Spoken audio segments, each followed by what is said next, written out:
السلام علیکم ورحمۃ اللہ وبرکاتہ۔ چلیے محرم کے بارے میں کچھ سوالات کرتے ہیں، مولانا مراد صاحب سے کال لگاتے ہیں۔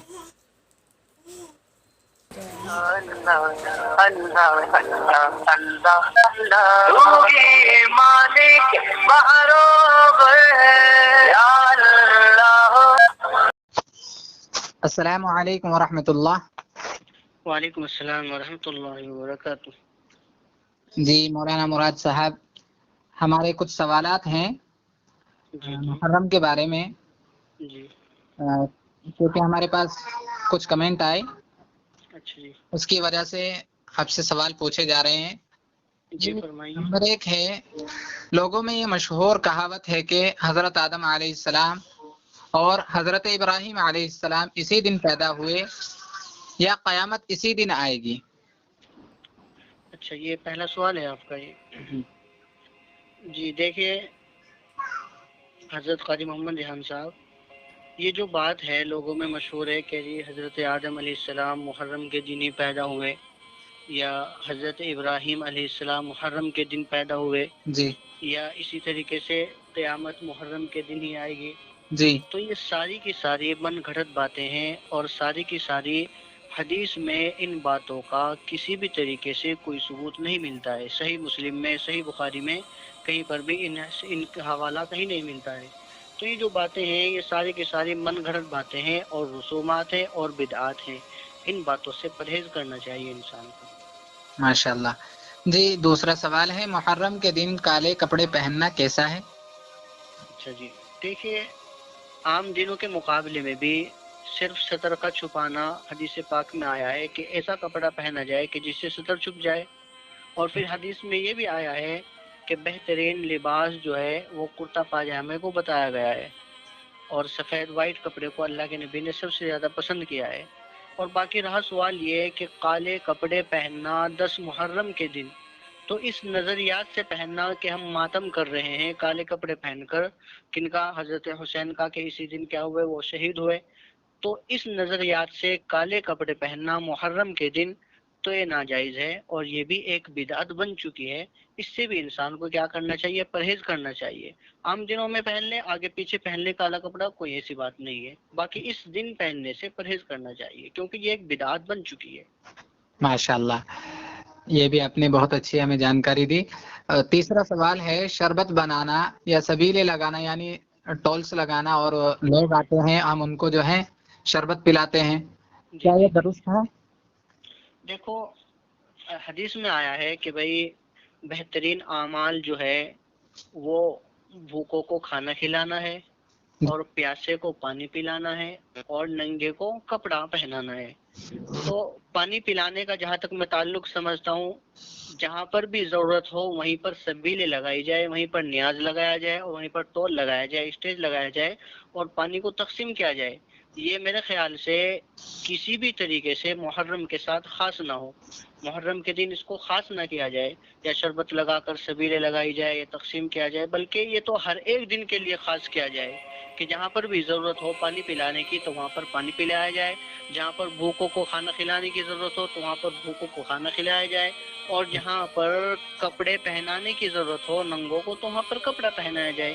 ہاں، اس کو اسی دن خاص کر لینا یہ بھی ایک بدعت بن چکی ہے کہ بھئی صرف محرم کے دن تو پانی پھیلا رہے ہیں، اور باقی آگے پیچھے جو گرمی بہت زیادہ پڑتی ہے اس دن اپنا ٹھنڈے چولہے بیٹھ جاتے ہیں۔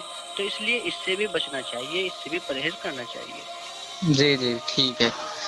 اچھا، یہ ایک بات سننے میں آتی ہے کہ محرم کے مہینے میں نکاح درست نہیں ہے، یہ صحیح ہے یا غلط ہے؟ اس کے بارے میں جی اس کے تعلق سے میرے پاس سوال اور بھی پوچھے تھے کہ بھئی محرم کے مہینے میں شادی کرنا کیسا ہے، یا نکاح کرنا کیسا ہے۔ تو یاد رکھیے، میں کہتا ہوں کہ اور مہینوں کے مقابلے میں محرم کے مہینے میں نکاح کرنا یہ کیا ہے؟ اور بھی زیادہ بابرکت کا باعث ہے۔ کیوں ہے؟ کیونکہ لوگوں کا نظریہ یہ بن چکا ہے کہ بھئی محرم کے مہینے میں نکاح کرنا کیا ہے؟ جائز نہیں ہے، اور یہ کیا بن چکی ہے؟ بدعت بن چکی ہے، اور ہمیں اسی بات کا حکم دیا گیا ہے کہ ہم بدعت کو چھوڑ دیں اور سنت کو اپنائیں۔ اللہ کے نبی نے اپنی چہتی بیٹی کا بھی نکاح اس محرم کے مہینے میں کیا ہے. تو جب اللہ کے نبی اس محرم کے مہینے میں نکاح کر رہے ہیں تو ہم کون ہوتے ہیں بھائی اس سنت کو کیا کرنے والے، ترک کرنے والے. تو اس لیے سنت پر عمل کریں اور بدعات کو کیا کریں، ختم کرے. تو بدعت یہ جو بن چکی ہے، یہ جو ذہن بن چکا ہے کہ ہم محرم کے مہینے میں نکاح کرنا جائز نہیں ہے، صحیح نہیں ہے، تو یہ کیا ہے، یہ بدعت بن چکی ہے. اور دنوں کے مقابلے میں تو کہتا ہوں کہ محرم کے مہینے میں بڑا ہی بابرکت مہینہ ہے، اس میں نکاح کیا جائے اور اس میں اس سنت کو زندہ کیا جائے. ماشاء اللہ.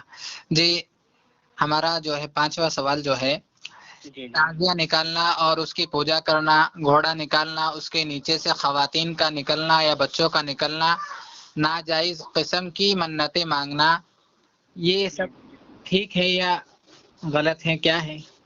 دیکھیے کتنی بدعات بن چکی ہیں، یہ ساری کی ساری جو سننے میں آ رہی ہیں، پہلی مرتبہ ہی آپ کی زبانیں سن رہا ہوں، یہ ساری کی ساری بدعات ہے.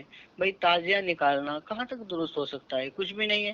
اللہ کے نبی نے ماتم بنانے کے لیے تو بالکل منع کیا ہے کہ ماتم نہ بنایا جائے. حالانکہ صحابہ نے، سب تابعین نے، اور اس کے بعد شہداء نے، اولیاء اللہ نے کسی بھی طریقے سے یا کسی بھی طرح کا ماتم نہیں بنایا ہے. تو تعزیہ نکالنا یہ بھی ایک بدعت ہے. آگے پھر اس کی پوجا کرتے ہیں. پوجا کرنا تو ہمارے یہاں جائز ہی نہیں ہے. صرف اللہ کے لیے کیا کی جائے، پوجا کی جائے. غیر اللہ کے لیے کون پوجا کرے گا؟ ٹھیک ہے. اب تاجیوں کی پوجا کرنے لگے ہیں لوگ. اس طریقے سے گھوڑا نکالتے ہیں، اس کو سجا کر بنا کر اس کو دلہن بنا دیتے ہیں پوری طریقے سے، اور پھر اس کے نیچے سے کیا کرتے ہیں، خواتین کو نکال لیتے ہیں، اور کبھی اس کے نیچے سے بچوں کو نکالتے ہیں. تو یہ ساری کی ساری چیزیں جو ہیں یہ سب کی سب بدعات ہیں اور خرافات ہیں.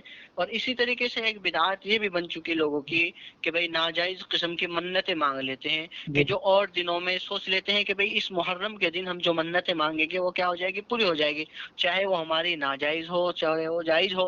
حالانکہ ناجائز قسم کی منتیں مانگنا تو ویسے بھی درست نہیں ہے، تو پھر اس دن کہاں سے درست ہو سکتا ہے. تو اس لیے ان تمام چیزوں سے کیا کرنا چاہیے بھئی، پرہیز کرنا چاہیے، اور جتنا بچے جائے اپنے آپ کو بچانا چاہیے.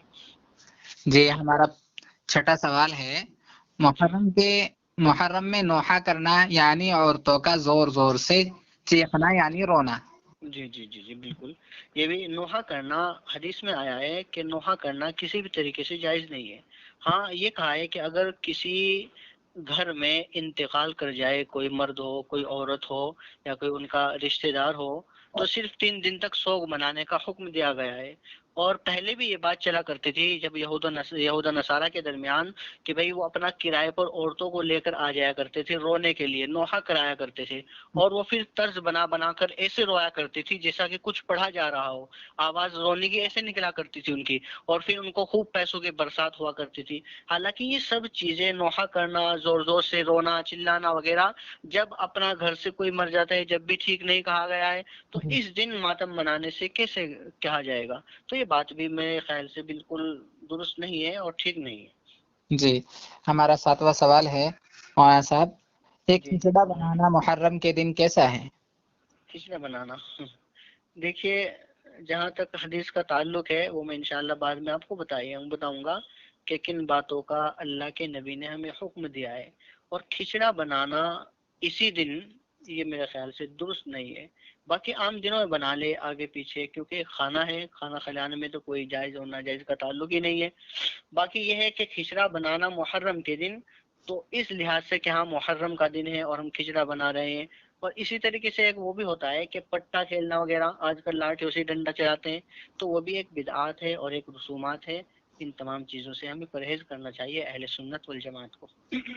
چلیے مولانا صاحب ایک جی اور فرمائیے. سوال ہے، یہ ہمارا 8واں سوال ہے، مردوں کا ماتم کرنا یا زنجیر زنی کرنا، اس کے بارے میں بھی کچھ جی بتا وہی دیجیے. ابھی میں نے پیچھے بھی کہا تھا کہ بھئی ماتم کرنا کسی بھی طریقے کا جائز نہیں ہے محرم کے دنوں میں، خاص طور سے مردوں کا محرم کے دنوں میں ماتم کرنا اور زنجیر زنی سے اپنے آپ کو کیا کر لینا، زخمی کر لینا.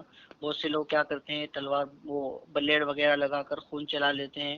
تو یہ تمام کی تمام چیزیں کسی بھی طریقے سے جائز نہیں ہے ہمارے لیے. اس لیے اہل سنت والجماعت کو ان سے پرہیز کرنا چاہیے، ان بدعات سے بچنا چاہیے. جی اچھا، یہ 9واں سوال ہے ہمارا، کیا جی محرم کے مہینے میں ہم کاروبار شروع کر سکتے ہیں؟ جی کاروبار آپ کسی بھی وقت کسی بھی دن شروع کر سکتے ہیں، اور جب بھی شروع کریں اللہ کا نام لے کر شروع کریں تو انشاءاللہ اللہ کی طرف سے ہی اس میں کیا ہوگی بھائی، برکت ہوگی اور اسباب پیدا ہوں گے۔ ہاں ایک بات یہ ہے کہ محرم کے دن کاروبار جو شروع کرتا ہے وہ تنگ دست رہتا ہے، اس کے کاروبار میں نقصان ہوتا ہے، یہ خیال کر لینا اور کاروبار کو اپنا شروع نہ کرنا محرم کے دن تو یہ ناجائز ہے اور یہ بھی ایک بدعات ہے۔ اور محرم میں قبرستان جانا کیا ضروری ہے؟ اس کے بارے میں جی قاضی خواتین صاحب، اور کچھ محرم، خواتین بھی جاتی ہیں، تو خواتین کا اچھا جانا درست ہے؟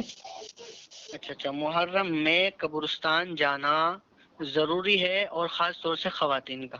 دیکھیے یہ جو بات ہے کہ خاص طور سے خواتین کا تعلق قبرستان سے نہیں ہے، کیونکہ خواتین تو عام طور سے بھی قبرستان نہیں جاتی اور ان کو ناحکم ہوا ہے۔ جی اس کا جو تعلق ہے وہ صرف مردوں سے ہے، اور مردوں کے لیے بھی یہ ضروری ہے کہ وہ قبرستان جایا کرے۔ محرم کے دن نہ جائے کوئی دقت نہیں ہے، عام دنوں میں بھی جائے، کیونکہ اس سے کیا ہوتا ہے، اس سے آخرت یاد آتی ہے اور انسان کو جنت اور دوزخ کا کیا بچاؤ کا اپنا ذریعہ بنائے گا، گناہوں سے بے رغبتی پیدا ہوگی، گناہوں سے دور ہوگا وہ۔ تو اس لیے بہتر یہ ہے کہ قبرستان جایا کرے، کیونکہ اللہ کے نبی نے فرمایا ہے کہ اس سے موت بھی آپ کو یاد آئے گی، اور جب موت یاد آئے گی تو پھر انسان گناہوں سے بچ کر اپنی زندگی گزارے گا۔ تو اس لیے عام دنوں میں قبرستان جایا کرے، اور خاص طور سے محرم کے دن جانا یا خاص طور سے خواتین کو جانا، غیر محرم کے ساتھ جانا، تو یہ تمام کی تمام باتیں درست نہیں ہے، اور یہ تمام کی تمام باتیں کیا ہیں، میرے خیال سے بالکل خرافات ہیں اور رسومات ہیں، اور اس مہینے میں بہت زیادہ رسومات پیدا ہو گئی ہے، اور بھی نہ جانے کسی رسومات لوگوں نے بنا لی ہیں اور بدعات بنا لی ہے۔ تو ہمیں تو اللہ کے نبی نے انہی باتوں کا حکم دیا ہے کہ ہم بدعات کو چھوڑ کر سنت کو اپنائیں، سنت پر عمل کریں۔ ہاں اب کیا چیزیں کی ہے اللہ کے نبی نے؟ فرمایا کہ ہمیں دو ہی باتوں کا حکم دیا۔ ایک تو حدیث ہے، مسلم، صحیح مسلم میں حدیث موجود ہے، وہ ہے افضل الصیام بعد شہر رمضان صیام شہر اللہ محرم۔ فرمایا کہ رمضان کے مہینے کے بعد جو روزے ہیں وہ محرم کے مہینے کے روزہ ہے، افضل ہے۔ اس مہینے کا روزہ رکھنا کیا ہے؟ افضل ہے۔ 10 محرم کا روزہ رکھ لیا جائے۔ پہلے کیا تھی کہ جب اللہ کے نبی صلی اللہ علیہ وسلم نے 10 محرم کا روزہ رکھا تو اسی دن کا روزہ یہود و نصارہ بھی رکھا کرتے تھے۔ تو صحابہ کرام نے پوچھا، اللہ کے نبی 10 محرم کا تو یہود و نصارہ بھی روزہ رکھتے ہیں، پوچھا وہ کیوں رکھتے ہیں؟ اس لیے رکھتے ہیں کہ اس دن فرعون کے چنگل سے حضرت موسیٰ علیہ السلام کو نجات ملی تھی، اس لیے ہم اس دن کا کیا رکھتے ہیں؟ روزہ رکھتے ہیں ان کی تعظیم میں۔ تو اللہ کے نبی نے فرمایا کہ اگر میں آئندہ سال موجود رہا تو میں ایک دن کا یعنی کہ 9 محرم کا یا 11 محرم کا ایک روزہ ان کے ساتھ ضرور بڑھاؤں گا۔ تو اس لیے، لیکن آئندہ سال اللہ کے نبی اس دنیا میں نہیں موجود رہے، اس لیے ہمیں یہ حکم دیا گیا کہ ہم ایک دن آگے کا ایک دن پیچھے کا اس کے ساتھ ملا سکتے ہیں۔ باقی اب رہی مشابہت کی بات، آج کا جو دور چل رہا ہے تو یہود و نصارہ نے 10 محرم کا روزہ رکھنا بھی کیا کر دیا؟ بالکل ترک کر دیا، وہ 10 محرم کا روزہ نہیں رکھتے ہیں۔ تو اس لیے بہتر یہ ہے کہ بھئی حضرت مولانا قاسم نانوتوی رحمت اللہ علیہ نے فرمایا کہ بھئی حضرت علامہ انور شاہ کشمیری رحمت اللہ علیہ نے کہ عاشورہ کے روزے کی 3 شکلیں ہیں۔ پہلی شکل 90 کا بھی روزہ رکھے، 10ویں کا بھی روزہ رکھے اور 11ویں کا بھی روزہ رکھے، تینوں کا روزہ رکھا جائے۔ اور دوسری شکل یہ بیان فرمائی کہ 90 اور 10ویں کا روزہ رکھا جائے اور 11ویں کا روزہ نہ رکھا جائے۔ اور تیسری شکل یہ بیان فرمائی کہ صرف 10ویں تاریخ کا روزہ رکھا جائے۔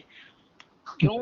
اس لیے کہ اب مشابہت نہیں رہی، اب لوگ اس دن کا روزہ نہیں رکھتے ہیں یہود و نصارہ، اس لیے جب ان کی مشابہت ختم ہو گئی تو اپنا ہم 10 محرم کا بھی روزہ رکھتے ہیں جس کو عاشورہ کہا جاتا ہے۔ اور یہ حدیث صحیح مسلم کی حدیث ہے کہ بھئی اس دن کا روزہ رکھا جائے، یہ ہمارے لیے ایک حکم ہوا ہے۔ اور دوسری چیز جو ہے وہ حدیث کیا ہے، صحیح نہیں ہے بلکہ وہ تھوڑی ضعیف حدیث ہے۔ وہ یہ ہے کہ 10 محرم کے دن آپ کیا کریں، اپنے گھر والوں پر خرچ کرے، اپنے دسترخوان میں تھوڑی وسعت دے کہ بھئی عام دنوں کے مقابلے میں کچھ کھانا زیادہ اچھا بنایا جائے اور پھر اپنے گھر والوں کو کھلایا جائے۔ اب اس کا سبب یہ بتلایا کہ جو شخص ایسا کرتا ہے اللہ تبارک و تعالیٰ پورے سال اس کے کاروبار میں، اس کی کمائی میں برکت عطا فرماتے ہیں۔ بس ان دو باتوں کا ہمیں حکم ہوا ہے، ایک تو 10 محرم کے روزے کا، اور ایک اسی دن کے کیا کرنے کا، اپنے دسترخوان کو وسعت دینے کا۔ باقی اس کے علاوہ جتنی بھی بدعات ہیں، رسومات ہیں، خرافات ہیں، ان تمام چیزوں سے ہمیں پرہیز کرنا چاہیے۔ ماشاء اللہ، آپ نے ہمیں بہت اچھی جانکاری دی مولانا صاحب، آپ کا بہت بہت شکریہ، اور ہمارے چینل سے جڑنے کے لیے ہم آپ کا شکریہ ادا کرتے ہیں، اور ایسے ہی ہمیں اچھی سے اچھی جانکاری دیتے رہیے، جب بھی کبھی ہمیں ضرورت پڑے گی ہم آپ کو یاد کریں گے انشاءاللہ۔ جی انشاءاللہ، ٹھیک۔ السلام علیکم۔